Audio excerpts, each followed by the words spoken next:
Apa kabarnya nih di Sabtu pagi yang cerah ini? Ya, terima kasih udah kehadirannya di acara Dialog Cinta Bangsa kita ini. Semoga di masa PPKM ini tetap sehat, tetap semangat ya. Kalau masih pagi jangan lupa kita ngopi pagi dulu, jemuran pagi biar tetap sehat, tetap fit. Jadi kata Pak Darmadi, justru nggak banyak gerak, justru nggak tambah sehat ya. Jadi memang PPKM ini kondisi yang luar biasa sekali. Kita harus tetap menjaga kondisi kesehatan tubuh kita dengan olahraga dan istirahat yang cukup.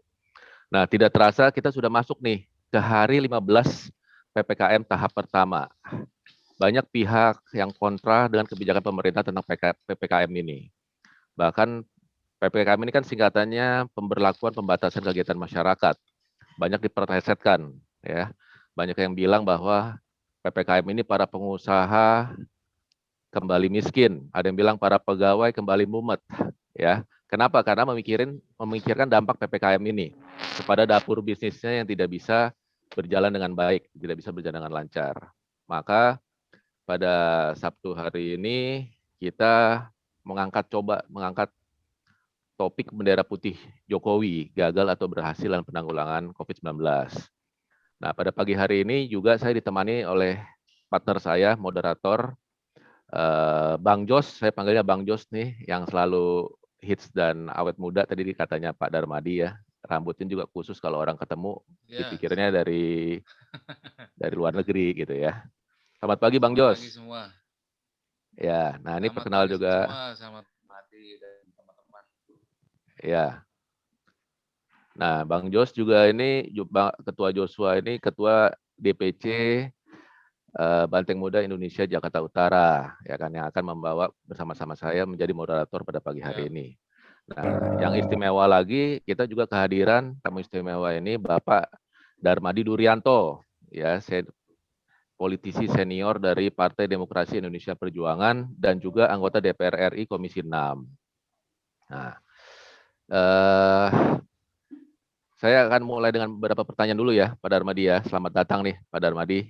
Pagi, selamat datang siang ya, udah siang nih. Iya, tapi semangatnya selalu pagi nih.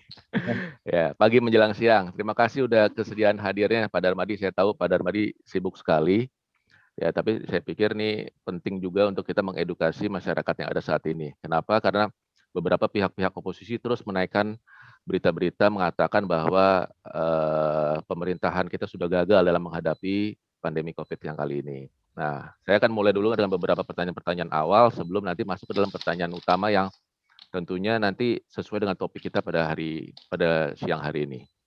Yang pertama Pak, terkait dengan penanganan pandemi COVID-19, seberapa kuat kemampuan sumber daya kita dari segi fasilitas, sumber daya tenaga kesehatan, dan infrastruktur yang dimiliki Indonesia untuk bisa menanggulangi pandemi saat ini Pak Darmadi. Silakan Pak. Ya kalau baik, terima kasih Pak Pierre sama Pak Bang Jos. ya, Ya, Bang Jos, ya. Eh, juga eh, teman-teman sekalian dari kader PMI Banteng Muda Indonesia. Saya juga masih muda ini. Ketemu terus muda ya. Iya. Kalau ditanya seberapa kuat eh, kemampuan Indonesia menghadapi COVID, kita harus akui bahwa memang kalau dilihat dari kekuatan ya tidak maksimal lah. Di rapat DPR juga sering dipertanyakan tentang kesiapan pemerintah. Tetapi memang agak sulit soal COVID ini. Jadi apalagi yang varian terakhir yang Delta ini menyebarnya begitu cepat dan pemerintah memang tampak beberapa fasilitas tidak cukup siap untuk menghadapi itu. Karena memang prediksi antisipasi tentang kehadiran varian Delta yang begitu cepat ini di luar dugaan dan itu sudah diakui oleh pemerintah sendiri.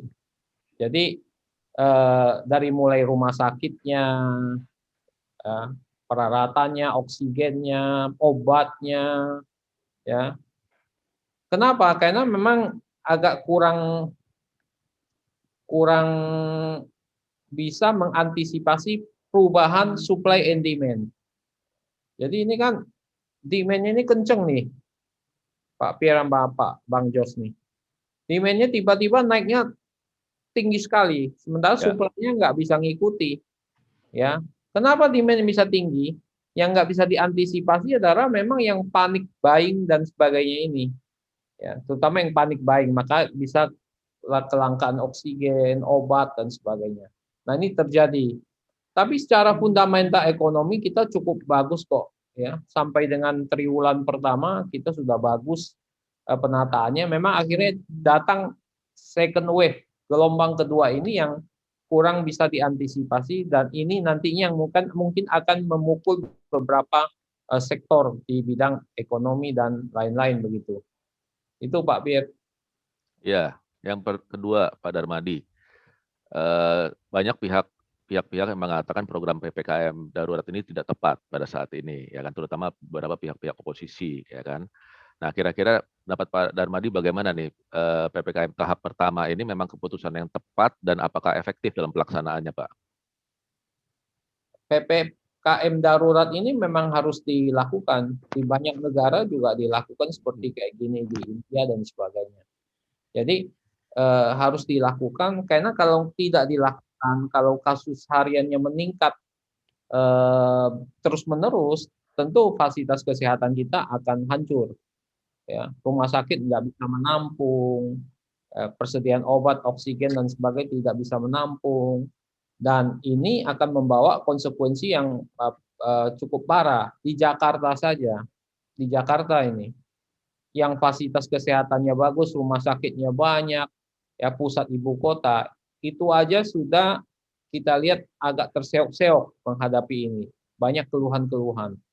Kalau ini kemudian pindah ke daerah dalam jumlah besar, maka bisa dibayangkan, kan bisa ketahuan kan di daerah rumah sakitnya fasilitasnya seperti apa. Belum bagus, ya. Belum lagi distribusi obat dan sebagainya, alat-alat kesehatan dan sebagainya kurang bagus, suplainya tidak sebesar di Jakarta. Nah, bisa dibayangkan kalau PPKM tidak dilakukan, tidak diantisipasi sampai sekarang. Tentu ada dampak-dampaknya. Dampak-dampak itulah yang harus dimitigasi oleh pemerintah ke depan sehingga tidak mengakibatkan dampak yang lebih dahsyat. Dampak yang lebih dahsyat. Ya. Ditambah lagi habit masyarakat Indonesia, kita sebut itu sebagai legal culture, budaya. Budaya Indonesia ini luar biasa. Saya ini keliling ya, setiap hari keliling nih, ya nggak ada stres kan, monitor nih, keliling kemana-mana di dapil Jakarta Barat Utara. Sepanjang jalan saya menyaksikan banyak sekali masyarakat nggak pakai masker, berkerumun. Di malam hari udah ada PPKM darurat di tenda di ruang-ruang makan di pinggir jalan itu masih orang makan. Ya, padahal Nekat ya, Pak, ya? dilarang ada Satpol PP. Ini kan bangsa Indonesia ini bangsa yang berani mati, ya, nggak takut dia. Nah, inilah menjadi masalah, apalagi kalau tidak dikunci aja masih begitu. Nah, ini yang penting adalah sekarang bagaimana mitigasi dampak daripada PPKM darurat ini bisa kita kurangi risikonya ke depan begitu. Iya. Nah, kemudian kemarin juga sudah diumumkan kan Pak Darmadi ya bahwa PPKM ini akan berlanjut lagi masuk ke tahap yang kedua, perpanjangan sampai dengan di awal Agustus ya. Nah, kira-kira bagaimana nih Pak strateginya untuk para pengusaha supaya di masa PPKM ini diperpanjang lagi ya kan supaya tetap bisa tetap berjalan nih Pak perekonomiannya Pak. Jadi harus saya akui bahwa perpanjangan PPKM dalam jangka waktu sampai akhir bulan misalnya, itu Ya. apalagi sampai 6 minggu supaya rencana awal, itu apa ya, fatal blow, pukulan mematikan bagi dunia usaha. Ya UMKM-nya kena, swastanya kena, kemudian BUMN-nya kena. Ya. Nanti banyak perusahaan-perusahaan yang mulai mau sehat kembali, itu mulai kemudian harus restrukturisasi oleh pemerintah, oleh bank-bank yang ada. Nah, ini adalah memang dampak yang harus dimitigasi. Karena kalau ekonomi juga habis, tentu menjadi tugas pemerintah bagaimana memitigasi risiko itu. Ya. Nah, termasuk ke masyarakat yang kehilangan pekerjaan, tidak bisa berusaha. UMKM ini modalnya pas-pasan, ya, ditutup sekian lama, ya jebol. Kalau nggak ada bantuan pemerintah, maka ini tentu akan bermasalah. Makanya pemerintah menaikkan anggaran PEN-nya, ya. Ya.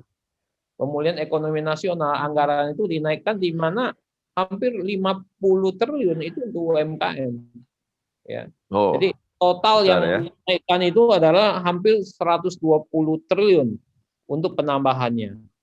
Nah, ini 50 untuk UMKM, kemudian untuk insentif usaha ada 15T, tentu ada lagi untuk pemberdayaan sosial dan sebagainya.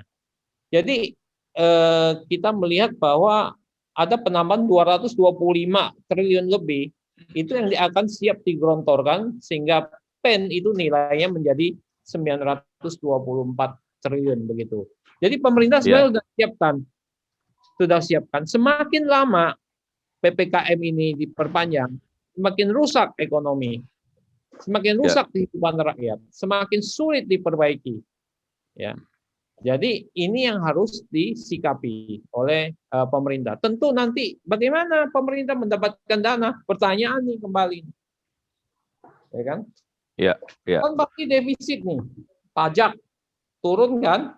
Ya. Penerimaan pajak pasti turun. Mau kejar kemana? Pasti turun penerimaan pajak. Pengeluaran bertambah. Tutupnya pakai apa? Tutupnya pakai hutang.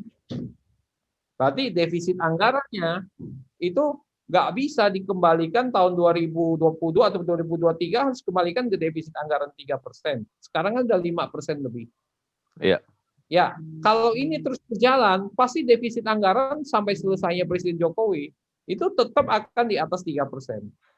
Nah, untuk itu undang-undangnya harus dirubah nanti. Kalau nggak dirubah, melanggar undang-undang.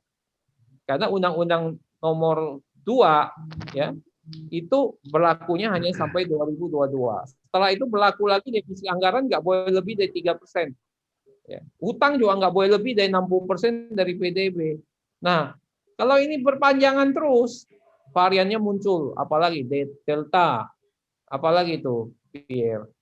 Ya. Ya, variannya Muncul, banyak Pak. Sekarang ini kalau ada sampai muncul 11 terus ini, varian. PPKM terus berlanjut, ya memang keadaan ekonomi akan sulit, keuangan negara akan sulit. Nah, itu hanya bisa dipenuhi dengan utang nantinya. Begitu kira-kira. Iya Pak. Jadi tadi UMKM dapat anggarannya cukup besar juga ya, dari peningkatan 700 triliun itu mendapatkan fasilitas sendiri sampai dengan 50 triliun ya Pak ya. Moga-moga ini bisa membantu UMKM di Indonesia seperti di negara-negara lain ya, seperti Jerman kan mereka mendapatkan fasilitas ini, dukungan dari pemerintah cukup besar. Berarti artinya di sini juga perlu adanya kerjasama dari semua pihak ya Pak ya. Jadi kalau Pak Darmadi katakan bahwa masyarakat Indonesia ini nggak disiplin. Ada yang bilang sudah divaksin, habis sesudah vaksin mereka pergi jalan-jalan kumpul-kumpul lagi ya kan, seperti itu. Bahkan ada juga yang tidak mau divaksin. Padahal sampai saat ini menurut data-data yang kita dapatkan di Kemenkes, kita per tanggal kemarin 16 Juli kita sudah mencapai 28% dari target pemerintah atau Presiden Jokowi sebesar 60%. Kita harapkan memang di sini komitmen kita bersama untuk bisa mencapai di akhir Agustus sudah bisa mencapai jumlah vaksin melebihi dari 60%. Ya. Nah, dari segi perekonomian, perdagangan dan investasi dari Komisi 6 nih Pak ya, sesuai dengan Bapak lakukan tadi. Kira-kira kalau melihat seperti ini, kemudian kita optimis bahwa PPKM hanya sampai dengan akhir Agustus, kemudian vaksin sudah selesai sampai dengan 60% di akhir Agustus, dan kemudian dibuka kembali, kira-kira apakah tetap optimis bisa berjalan normal kembali, Pak, kondisi perekonomian di Indonesia di awal September? Bagaimana Pak Darmadi? Kalau Komisi 6 kan kita melihat bahwa BUMN misalnya. BUMN itu banyak yang rugi. Ya, kenapa? Karena pandemi Covid ini. BUMN karya banyak yang memang berantakan. Garuda juga berantakan. Ya, hutang Garuda sudah demikian besar, hutang PLN juga besar. Jadi kenapa? Karena banyak penugasan sebetulnya. Lebih kalau Garuda karena mismatch ya, mismanagement. ada unsur korupsi zaman yang lalu. Ya, sehingga berdampak sampai sekarang. Tapi banyak BUMN yang karena penugasan pemerintah, bangun tol, ya, kemudian macam-macam lah penugasannya, kayak PLN kan penugasan nggak bisa naik tarifnya dan sebagainya. Nah, dari sisi BUMN tentu kita dorong terus agar bisa mengupgrade terus program-programnya. Yang paling kita dorong apa? BUMN kesehatan, Bio Farma, Indofarma, Kimia Farma, ya. Kemudian IHC, ya. IHC itu yang kumpulan holding yang mengurusi rumah sakit BUMN yang ada di BUMN. Nah, kita tekan terus supaya mereka terus membangun tempat-tempat isolasi, membangun rumah sakit modular. Untuk agar apa? Untuk persiapan bednya ditambah dan sebagainya, agar bisa menampung ledakan korban daripada COVID ini. Nah, secara keseluruhan kita terus-menerus melakukan tekanan-tekanan kepada pihak pemerintah dalam bentuk pengawasan. Seperti perdagangan, kita sama perindustrian dulu kita selalu pertanyakan, termasuk ketersediaan oksigen dan sebagainya. Ya. Nah, ini yang kemudian kita kolaborasi karena kita adalah lembaga pengawas, kita bukan eksekutif, kita adalah lembaga pengawas, tentu kita memberikan pengawasan pada mereka dan kita harapkan mereka bisa memenuhi risiko-risiko yang bisa timbul, bisa dimitigasi begitu. Jadi itu adalah kondisi daripada peran Komisi 6 dalam situasi pandemi COVID ini. Mitra kami koperasi juga kita melakukan penekanan terus bagaimana bantuan naik BPUM ultramikro yang 2,4 juta kemudian turun 1,2 juta.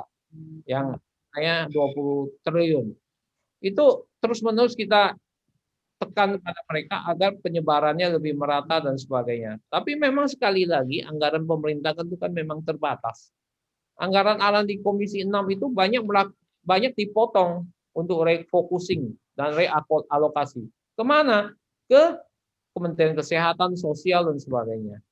Nah, makanya PEN ini yang naiknya 225T ini juga kan ada masalah kesehatan yang dipindahin ke Kementerian Kesehatan sebesar 120T. Dipindahin ke Kementerian Kesehatan 120T. Penambahan loh. Ya, kemudian pelindungan sosial sebanyak 28,7T. Makanya bisa ada bansos nanti sembako dan sebagainya. Ya, itulah bentuk-bentuk dana yang kemudian kita harus relakan anggaran-anggaran di Kementerian Komisi 6 itu dipotong cukup banyak untuk membiayai untuk menambah ke anggaran di PEN. PEN sendiri sekarang sudah 924. Penambahannya sudah 225 akibat second wave ini, gelombang kedua ini. Nah, itu ada upaya-upaya dari DPR agar masyarakat bisa kemudian bisa menikmati bisa dilindungi begitu oleh pemerintah, oleh negara.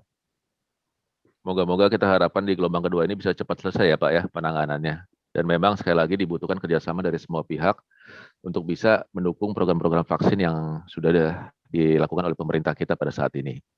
Ya, kita juga rencananya tadi dikatakan bahwa kita akan lakukan program vaksin bersama untuk 1.000 vaksin di Mall Kelapa Gading 5. Ya, nanti kita akan umumkan diumumkan juga oleh Bang Jos nih terakhir. Ya, dan teman-teman juga yang mau bertanya silakan bisa mengetikkan terlebih dahulu di fitur chat sehingga nanti kita akan bacakan terakhir setelah acara tanya jawab, kita akan bacakan juga pertanyaan-pertanyaan. Oke, untuk selanjutnya saya alihkan kepada Bang Jos untuk pertanyaan-pertanyaan berikutnya, silakan. Dari berita-berita akhir-akhir ini Pak, ini ada salah satu anggota di Komisi 6 juga yang mengatakan bahwa kita sedang menuju failed nation. Nah itu kira-kira menurut Bapak apa makna dari failed nation itu sendiri dan apa betul Indonesia sedang menghadapi itu dikarenakan pandemi ini? Oh, baik, jadi memang teman saya itu yang melempar dari partai sebelah, partai dan tanda kutip oposisi lah ya. Ya. Jadi sebetulnya pertanyaan itu diambil dari konsep bukunya, judul buku sebetulnya diambil Why Nation Fail dari Acemoglu. Ya, buku yang sangat terkenal Acemoglu ini. Ya, judul bukunya sendiri Why Nation Fail, mengapa negara gagal. Kemudian dirubah jadi Fail Nation. Ya. Nah, sampai sekarang kriteria negara gagal kan tidak banyak yang beredar. Salah satu yang meneliti tentang itu adalah Acemoglu tersebut, dan dia tuangkan dalam bukunya yang sangat legendaris. Mengapa negara gagal? Jadi dia melakukan penelitian. Ya, salah satu negara yang diteliti adalah kenapa Korea Selatan sukses, Korea Utara gagal. Itu. Ya. Nah, kemudian ditemukan penyebabnya. Penyebabnya adalah karena institusi politik dan ekonomi. Jadi institusi politik dan ekonomi itu ada dua, ekstraktif sama inklusif. Nah, yang ekstraktif inilah yang menyebabkan nation itu gagal. Ya, politiknya didominasi oleh kelompok-kelompok tertentu dan pemerintahnya lemah. Ya, ekstraktif ini pemerintahnya lemah. Itu satu yang disebutkan. Apa betul pemerintahan Jokowi itu lemah? Ya, kan tidak benar. Pemerintah Jokowi itu kuat. Kalau nggak kuat, nggak mungkin cipta kerja itu bisa berhasil. Ya. Kekuatan pemerintah sangat-sangat kuat saat ini. Ya. Dan yang terkuat mungkin selama pemerintahan negara kita. Ya. Berhasil menggolkan banyak undang-undang tanpa kesulitan apapun. Kalau udah lemah, tidak mungkin bisa menggolkan undang-undang. Di DPR itu banyak orang pinter. Ya. Tapi cepat sekali, cipta kerja 6 bulan selesai. Ya. Dan kemudian semuanya ya leadershipnya Pak Jokowi luar biasa. Pak Jokowi itu orang segan, hormat sama Pak Jokowi karena memberikan contoh. Itu satu. Ya kan? Ekonominya bagaimana? Ekonominya memberikan kesempatan usaha kepada semua pihak. UMKM, Pak Pierre, swasta, dikasih bisnis. Bang Jos dikasih, mau bisnis apa aja, oke. Ya kan? Nggak ada masalah, nggak ada larangan. Kemudian apalagi swasta dikasih, UMKM dikasih, di UMKM malah apa? Dibina, ya, dilindungi UMKM itu. Cipta kerja itu melindungi UMKM luar biasa. 30% dari tempat-tempat strategis di tempat-tempat publik itu harus diberikan kepada UMKM. 40% dari anggaran capital expenditure daripada kementerian dan lembaga harus membeli produk dalam negeri, produk UMKM. Ini ada keberpihakan yang luar biasa. Ya. Kemudian swasta diberikan ruang, BUMN juga ada kerjasama. Nah, semua diberikan. Jadi dari sisi institusi politik dan ekonomi, sifatnya tidak ekstraktif, tapi inklusif. Nah, berarti sudah menolak pandangan bahwa apakah negara kita sedang menuju pada fairness? Jawabannya tidak. Kenapa indikator kita buruk? Ya karena pandemi COVID. Tadinya yang gelombang pertama sudah membaik tuh. Semua indikator ekonomi sudah membaik. Apa contohnya Bang Jos? Contohnya adalah pertumbuhan ekonomi. Sudah naik tuh ke minus 0,7, sudah naik. Ya. Dari minus 5 lebih kemudian turun-turun sudah naik. Kemudian import naik. Ya. Kemudian inflasi terkendali. Semua sudah baik, tapi begitu hantam bulan Juni. Bulan Juni ini hantam nih Delta nih masuk yang banyak nih. Second wave ini sampai kita hampir 50 ribuan ini per hari ini. Itu yang nanti akan menghabiskan indikator ekonomi kita. Jadi sesuatu yang tidak terkontrol virus pandemi COVID ini datang. Dan ini akhirnya akan menghancurkan beberapa indikator ekonomi kita. Jadi apakah kita bisa fair nation? Proses menuju ke sananya dari ciri-cirinya itu enggak. Kalau Korea Utara ekstraktif, Pak. Ekstraktif Bapak Ibu sendirian. Politiknya dikuasai sama dia, kebebasan berusaha enggak ada. Saya pernah tuh ke Pyongyang, diajak Pak Sekjen, Pak Hasto Kristianto. Ya, kemerdekaan sana kami diundang ke sana. Saya lihatin, memang di Pyongyangnya bagus. Ditampilkan bagus-bagus, tapi di desa-desanya hancur semua, rakyat miskin dan sebagainya. Jadi ini di Korea Selatan luar biasa. Pak ini kan apa mirip-mirip Bang Jos nih orang Korea juga nih kan. Apa boy apa ini apa K-pop. namanya? BTS tuh, Pak. K-pop, BTS. K-pop. BTS BTS Army, dia, Pak. ya. Ya. Nah, K-pop. Korea Selatan dan Korea Utara beda jauh, jomplang. Kenapa? Karena Korea Selatan institusi politik ekonominya adalah inklusif, sedangkan Korea Utara adalah ekstraktif. Indonesia inklusif. Ya. Apa kelemahannya? Yang sampai sekarang belum berhasil diselesaikan Pak Jokowi dalam proses itu. Oligarki ekonomi. Oligarki ekonomi masih tinggi di Indonesia. Tapi bukan hanya Indonesia, di Amerika juga tinggi. Di negara-negara maju juga tinggi, sama saja.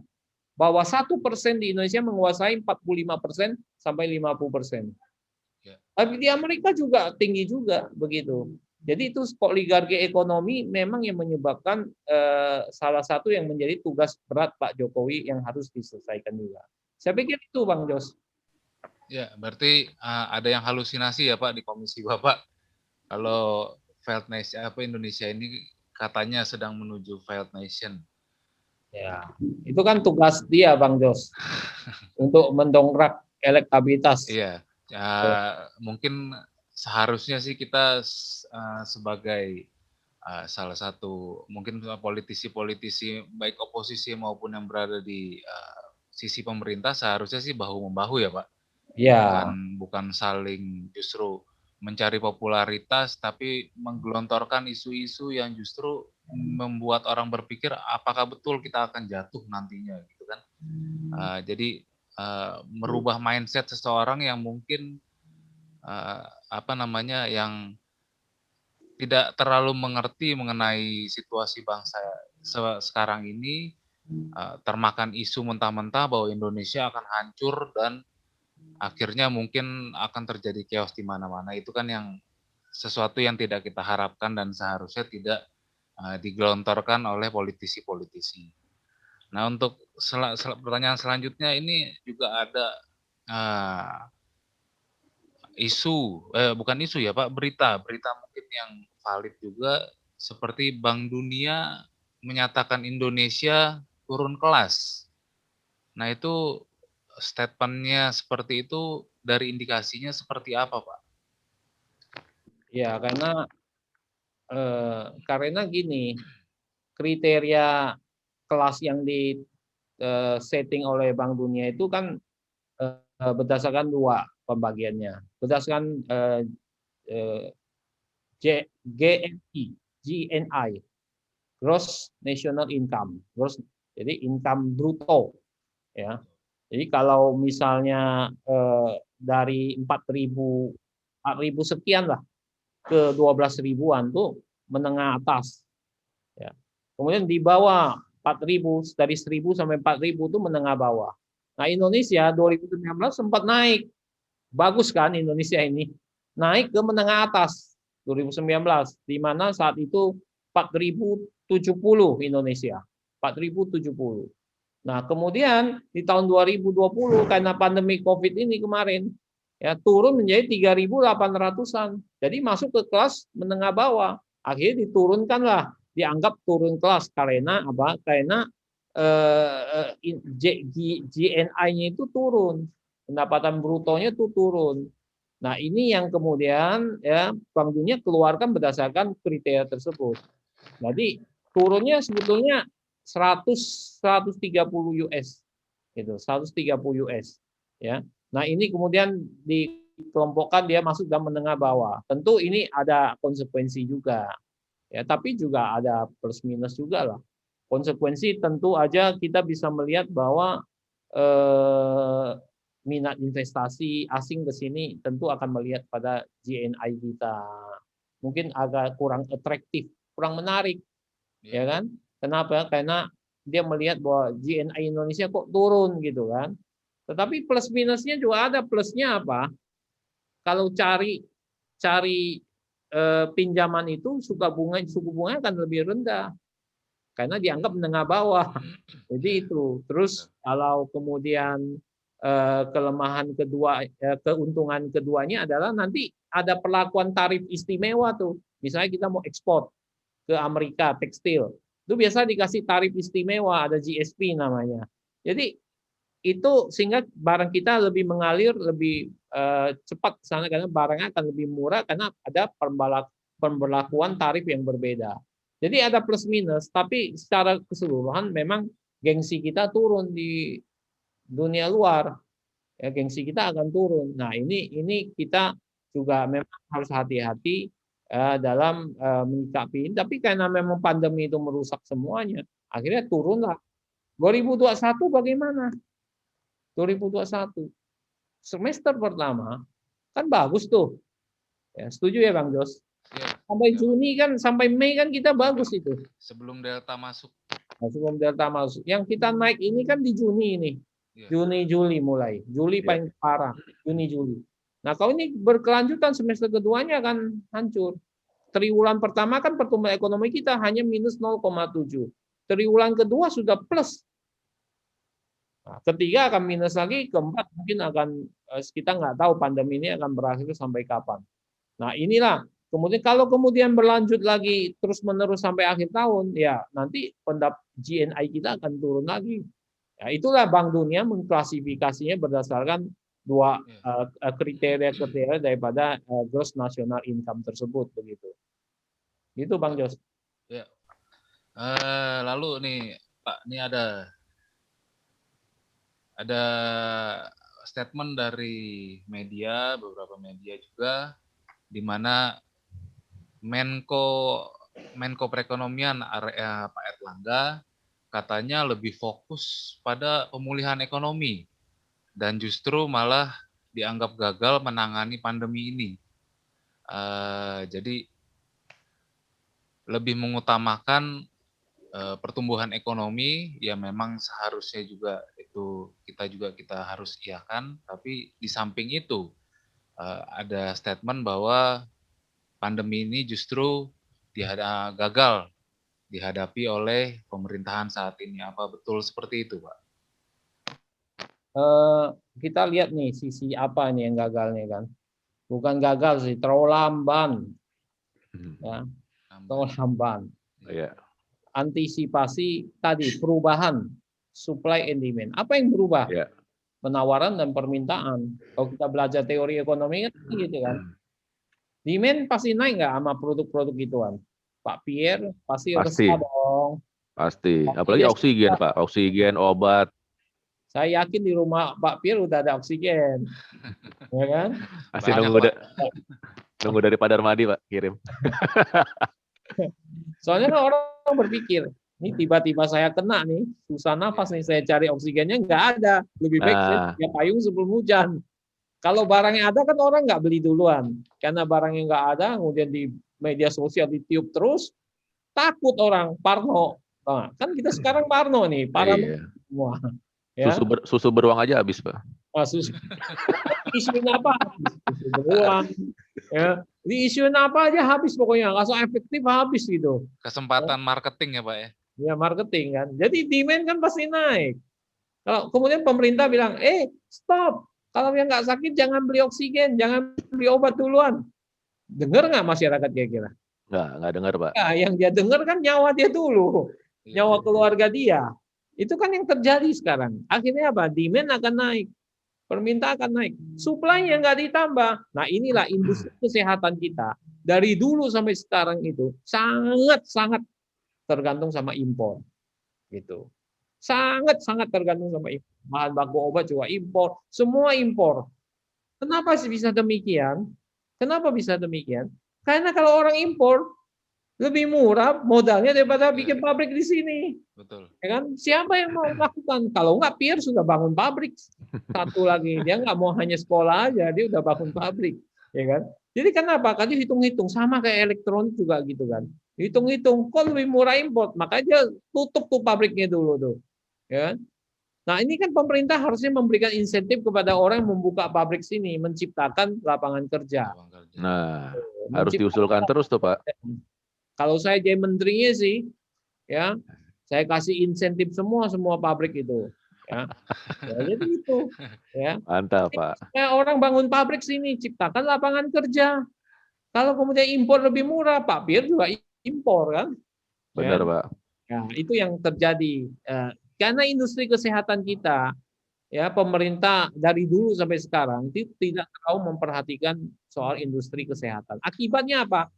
Kita nggak sanggup memenuhi, ya nggak sanggup memenuhi. Tiba-tiba naik demand-nya, supply-nya nggak siap. Nah, ini yang kita sekarang ini kenapa Pak Jokowi ngambil PPKM darurat? Loh, betul itu. Betul ya Ekonomi Pak ya? dikorbankan, ekonomi dikorbankan. Benar juga sekarang sementara. Iya, 2 minggu ini dikorbankan supaya turun dulu.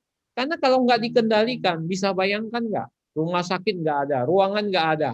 Ini sekarang udah terjadi kemarin-kemarin. iya Ya, benar. rumah sakit saya di telepon konstituen nyari rumah sakit banyak sekali. Hampir-hampir nggak tidur kita ini wakil rakyat, ya kan? Iya. Nyari oksigen ke kita, nyari obat ke kita, nyari rumah sakit ke kita, nyari Ambulans, perawat ke kita, ambulan ke kita, vaksin juga ya Pak ya? vaksin juga. Kita adain vaksin terus nih. Udah berapa puluh ribu ini kita, ya vaksin ini kita adain terus. Ya. Jadi kita ini ya harus bisa mampu membaca situasi. Ngomong sama Pak Erik, yuk kelemahannya apa BUMN itu? Tidak mampu membaca perubahan supply and demand. Iya. Iya. Saya bilang dirut-dirut yang tidak mampu membaca perubahan supply and demand, saya bilang dipecat aja Pak Erik, karena dia CEO loh, top eksekutif. Nah, Dia benar punya Pak. konseptual skill. Dia harus punya konseptual skill. Makanya Erik kan banyak pecat-memecat sekarang. Yang nggak jelas dipecat BUMN. ganti gitu.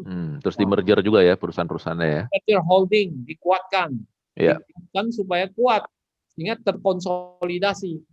Jadi maksudnya holding di sini kan sekarang kan dia konsolidasi kekuatan. Keuangan semua dikonsolidasi ke grup. Jadi itu sehingga dia kalau mau minjem sekarang semua masih memungkinkan begitu. Nah, itu maka PMN kita juga berikan main. Berapa nilainya? 72 triliun, terbesar dalam sejarah. Ya. Terbesar dalam sejarah 72T untuk 2022. Kenapa? Kenapa? Karena banyak BUMN yang kita berikan PMN itu, banyak yang sifatnya penugasan. Saya udah ngomong, kriterianya apa Pak? Kriterianya, kalau BUMN itu kolaps, itu karena mismanagement, karena dikorupsi, jangan dikasih PMN. Jangan dikasih PMN. Tetapi kalau yang penugasan, yang buat rakyat, harus ditambah dikasih PMN supaya hidup. Terutama apa? BUMN kesehatan. Dia produksi obat, dia bikin rumah sakit. Di Taman Anggrek itu bikin loh, ada. Sekarang punya tanah Pertamina. Dia buat 500 bed lagi. Ya, di sana. Cukup besar. Di asrama haji sudah dibangun. Ya, di Pasar Rumput sudah. Banyak. Itu dana-dana BUMN. Nah, kita tanya, cukup nggak? Produksi obat cukup nggak? Berapa banyak produksi ivermectin? Berapa banyak kapasitasnya? Kurang, Pak. Kami udah jalan 3 shift. Udah habis. Kurang nggak uangnya? Kurang. Minta uang tambah PMN. Untuk siapa? Untuk rakyat. Begitu. Penyataan modal negara, Bang Jos. Nah, itu kita lakukan terus-menerus. Kita evaluasi, kita awasi. Jadi, tepat nggak sekarang? Tepat. Bisa dibayangkan nggak kalau tidak dikendalikan? Yang di daerah nanti, Jakarta saja kewalahan rumah sakit nggak ada. Kalau itu kemudian naik kuat di daerah-daerah di kabupaten sana, yang rumah sakitnya terbatas, bisa dibayangkan orang tergeletak mati di jalanan, nggak ada rumah sakit, nggak ada dan sebagainya. Nah, ini yang kita khawatirkan begitu. Itu, Bang Jos. Iya. Terkait ya statement Bapak tadi juga kita tidak siap di industri kesehatan. Dan sementara memang varian-varian mutasi COVID ini juga kan kita tidak bisa prediksi ke depannya seperti apa Pak. Ada Delta, ada Alpha, ada Gamma, dan lain-lain. Dan mungkin juga akan masuk varian-varian baru yang mungkin lebih menyakitkan atau lebih memukul kondisi situasi kita saat ini. Dan kita tidak bisa prediksi itu. Nah, sementara saat ini Delta saja sudah cukup memakan korban dalam waktu singkat. Dari bulan Juni sampai bulan Juli sudah naik hampir 50 kali lipat korban-korban yang berjatuhan. Dan itu antisipasi pemerintah yang mungkin yang Bapak bilang juga tadi lamban dalam menangani masalah varian-varian baru ini. Dan terkait judul kita juga, Pak, bendera putih Jokowi.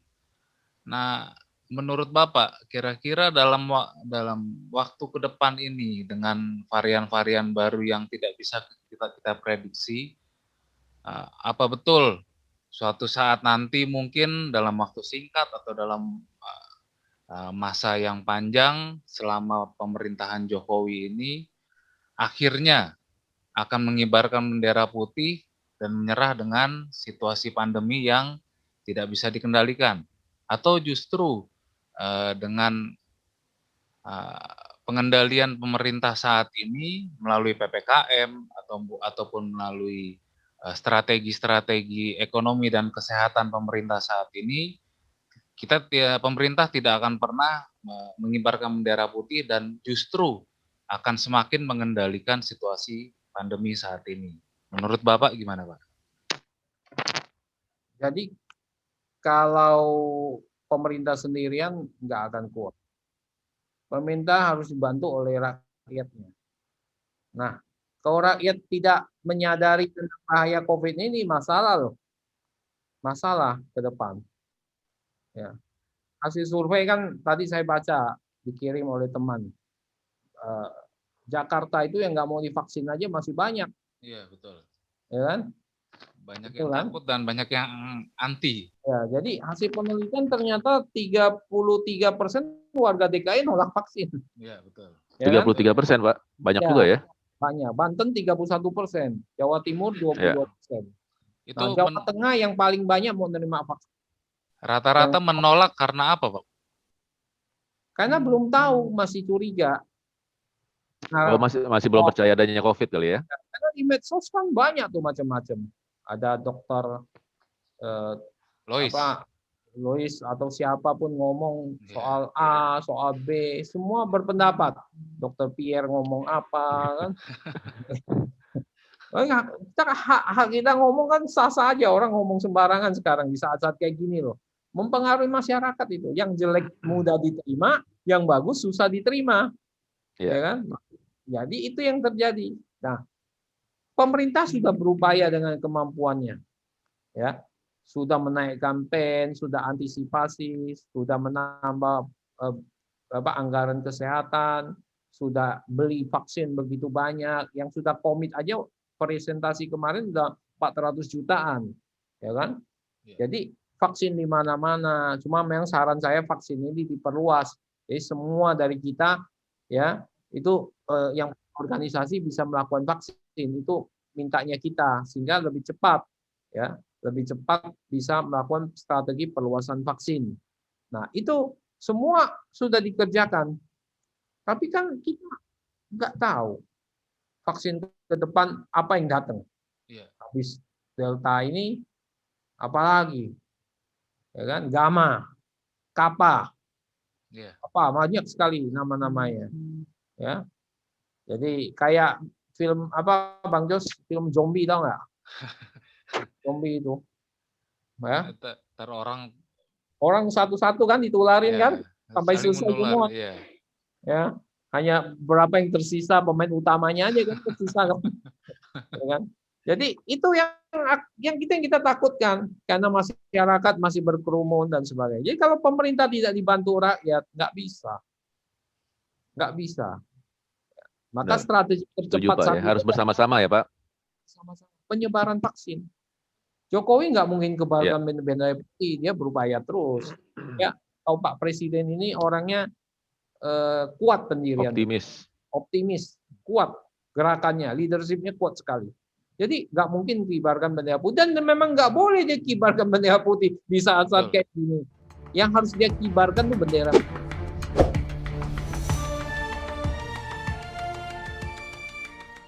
Bisa lebih di atas 3% dan utangnya di atas 60%. Karena kalau terus-menerus kayak gini, cepat sekali nih utangnya akan naik nih. Strategi pemerintah yang inovatif dan kreatif supaya tahu tuh mana yang lagi butuh.